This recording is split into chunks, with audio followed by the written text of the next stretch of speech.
और एक बात और सुन लीजिए, जब दाने दाने के लिए मोहताज थे सज्जन, बैन के शासनकाल में कोई क्रांतिकारी व्यक्ति मुखर नहीं हो रहा था, पृथ्वी ने क्रांति का बीड़ा उठाया।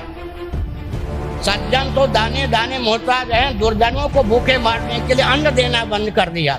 जब गंगा जी के साथ न्याय नहीं हो रहा था, कहाँ जी केदारनाथ, 15 दिन पहले मैंने कहा था, कहते हो हिंदू कौन होता है, हिंदुओं के पास क्या शक्ति है, मुझे देहरादून से जाने दो फिर क्या होता है। गंगा जी ने अपनी धारा निकाल ली या नहीं, विप्लव अपना स्वरूप दिखाया या नहीं।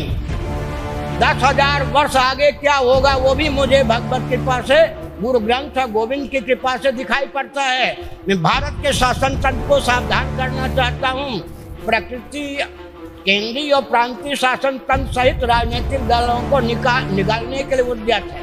अगर आप सुरक्षित रहना चाहते हैं तो भारत को सैद्धांतिक धरातल पर स्वतंत्र करने के लिए अपने पार्टी का आमूलचूल शोधन कीजिए, नहीं तो प्रकृति अब नहीं छोड़ेगी। प्रकृति का अर्थ क्या होता है? मयाध्यक्षेण प्रकृति सूयते सचराचरम हेतुना न कौन्तेय जगत विपरिवर्तते। भगवान की शक्ति का नाम प्रकृति है, और प्रकृति के परिकर कौन है? पृथ्वी, पानी, प्रकाश, पवन, आकाश।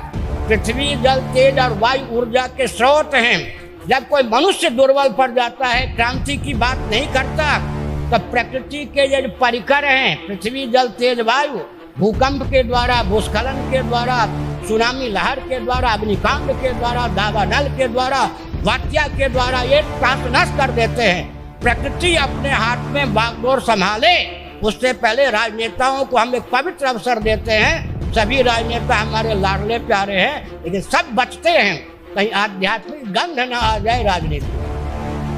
जबकि राजनीति का अर्थ है राजधर्म, राजनीति का अर्थ है छात्र धर्म, राजनीति का अर्थ है अर्थशास्त्र, राजनीति का अर्थ है दंड नीति, और उन्मादी व्यक्तियों के तंत्र का नाम राजनीति नहीं है, अराजक तत्वों की बपौती राजनीति नहीं है।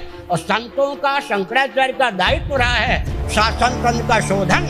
अगर शासन तंत्र शुद्ध होने के लिए तैयार न हो, उसे रसातल में पहुंचाकर जैसा देश की रक्षा के लिए शासन तंत्र चाहिए वैसा शासन तंत्र दो। यह संतों का, महात्माओं का, शंकराचार्यों का पवित्र दायित्व है। उस दायित्व के निर्वाह के लिए हम समर्थ भी हैं भगवान की ओर से, और तत्पर भी हैं। हर हर महादेव।